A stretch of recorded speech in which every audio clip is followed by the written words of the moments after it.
Machine learning മോഡലുകൾ നമ്മൾ use ചെയ്യുന്ന ഡേറ്റ സെറ്റിനെ കൃത്യമായിട്ട് മനസ്സിലാക്കാൻ അതിനകത്തുള്ള ട്രെൻഡ്സ് എന്താണ്, പാറ്റേൺസ്, ഇൻസൈറ്റ്സ്, അങ്ങനത്തെ പല കാര്യങ്ങളും ഡേറ്റ സെറ്റിനെ കുറിച്ച് നമുക്ക് മനസ്സിലാക്കാൻ വേണ്ടിയിട്ട് ഈ പറയുന്ന ഡേറ്റ സെറ്റിനെ ഗ്രാഫിക്കൽ അല്ലെങ്കിൽ പിക്ചോറിക്കൽ ഫോമിൽ റെപ്രസെന്റ് ചെയ്യുന്നതിനാണ് ഡേറ്റ വിഷ്വലൈസേഷൻ എന്ന് പറയുന്നത്.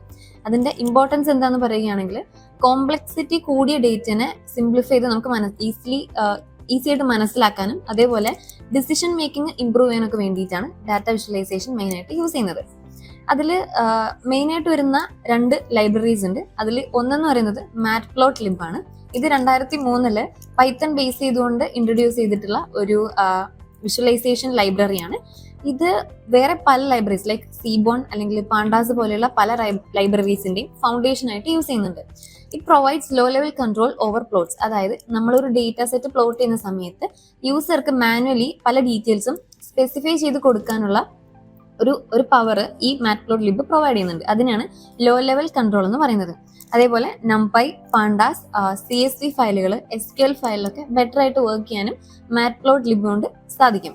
അതേപോലെ സ്റ്റാറ്റിക്, ആനിമേറ്റഡ് ആൻഡ് ഇന്ററാക്റ്റീവ് ആയിട്ടുള്ള വിഷ്വലൈസേഷന് low level highly customizable API provide ചെയ്യാനും മാറ്റ്പ്ലോട്ട്ലിബ് കൊണ്ട് സാധിക്കും. കോമൺ ആയിട്ട് യൂസ് ചെയ്യുന്ന കുറച്ച് പ്ലോട്ടുകൾ പറയുകയാണെങ്കിൽ മാറ്റ്പ്ലോട്ട്ലിബിൽ line plot, bar chart, histogram, അതേപോലെ പൈ ചാർട്ട് ഒക്കെ കോമൺ ആയിട്ട് യൂസ് ചെയ്യുന്നുണ്ട്.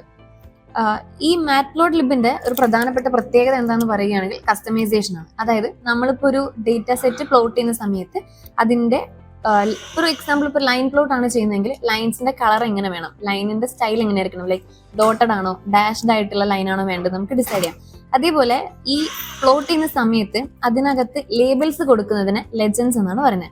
ഈ ലെജൻസ് നമുക്ക് ആഡ് ചെയ്യാൻ പറ്റും. അതേപോലെ ഗ്രിഡ് ലൈൻസ്, അനോട്ടേഷൻസ് കൊടുക്കാം. നമ്മളിപ്പോൾ നമ്മുടെ പ്ലോട്ടിൽ ഏതെങ്കിലും ഒരു പെർട്ടിക്കുലർ പോയിന്റ് നമുക്ക് പോയിന്റ് ചെയ്ത് കാണിക്കണം അല്ലെങ്കിൽ സ്പെസിഫൈ ചെയ്ത് എടുത്ത് കാണിക്കണം എന്നുണ്ടെങ്കിൽ ആ സമയത്ത് നമുക്ക് അനോട്ടേഷൻസ് പ്രൊവൈഡ് ചെയ്യാൻ പറ്റും. രണ്ടാമത് വരുന്ന ഒരു എക്സാമ്പിൾ ആണ് സീബോൺ. ഇത് 2012 മാറ്റ്പ്ലോട്ട്ലിബിന്റെ ബേസിൽ ഡെവലപ്പ് ചെയ്തെടുത്തിട്ടുള്ള ഒരു പൈത്തൺ വെച്ച് വർക്ക് ചെയ്യുന്ന ഒരു വിഷ്വലൈസേഷൻ ലൈബ്രറിയാണ്. ഇത് മെയിനായിട്ട് അട്രാക്റ്റീവ് ആൻഡ് ഇൻഫോർമേറ്റീവ് ആയിട്ടുള്ള സ്റ്റാറ്റിസ്റ്റിക്കൽ ഗ്രാഫിക്സുകൾ ഹൈ ലെവൽ ഇന്റർഫേസിൽ പ്രൊവൈഡ് ചെയ്യാൻ വേണ്ടിയിട്ടാണ് സീബോൺ ഹെൽപ്പ് ചെയ്യുന്നത്. അതേപോലെ ഈ സീബോണിന്റെ ഒരു പ്രത്യേകത അതിന് ഡിഫോൾട്ട് ആയിട്ട് കുറച്ചധികം തീംസും കളർ പാലറ്റ്സും ഉള്ളത് കൊണ്ട് നമ്മൾ കൊടുക്കുന്ന കോഡ് വളരെ കുറവായിരിക്കും. ഇതാണ് സീബോണും മാറ്റ്പ്ലോട്ട്ലിബും തമ്മിലുള്ള പ്രധാനപ്പെട്ട ഒരു പ്രത്യേകത. മാറ്റ്പ്ലോട്ട്ലിബിൽ കൂടുതൽ കസ്റ്റമൈസേഷൻ കൊടുക്കാൻ പറ്റുന്നത് കൊണ്ട് തന്നെ കോഡും കൂടുതലായിട്ട് യൂസ് ചെയ്യുന്നുണ്ട്. ഈ സീബോണിന് പാണ്ടാസുമായിട്ട് ഈസിലി ഇന്റഗ്രേറ്റ് ചെയ്യാൻ പറ്റും. അതേപോലെ എക്സ്പ്ലോറേറ്ററി ഡേറ്റ അനാലിസിസ് EDAക്ക് സീബോൺ യൂസ് ചെയ്യുന്നുണ്ട്. അതേപോലെ തന്നെ കൂടുതൽ കസ്റ്റമൈസേഷൻ ആഡ് ചെയ്യാനായിട്ട് നമുക്ക് സീബോണിനെ മാറ്റ്പ്ലോട്ട്ലിബുമായിട്ട് കമ്പൈൻ ചെയ്തുകൊണ്ട് വർക്ക് ചെയ്യാൻ പറ്റും. സീബോണിന്റെ ഒരു ഡിസഡ്വാൻറ്റേജ് പറയുകയാണെങ്കിൽ ഇത് കസ്റ്റമൈസേഷൻ മാറ്റ്പ്ലോട്ട്ലിബിനെ കമ്പയർ ചെയ്യുമ്പോൾ വളരെ കുറവാണ്. അതേപോലെ ഫ്ലെക്സിബിൾ ആയിട്ട് വർക്ക് ചെയ്യാൻ, കോംപ്ലക്സിറ്റി കൂടിയ ഡേറ്റ സെറ്റിൽ ഫ്ലെക്സിബിൾ ആയിട്ട് വർക്ക് ചെയ്യാനും സീബോണിന് ചില സമയങ്ങളിൽ ഡിഫിക്കൽട്ടീസ് ഉണ്ടാവാറുണ്ട്.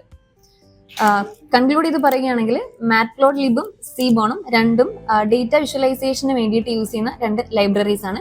മാറ്റ്പ്ലോട്ട്ലിബിനെ പറ്റി പറയുകയാണെങ്കിൽ അതിൽ കൂടുതൽ കസ്റ്റമൈസേഷൻ സാധിക്കും.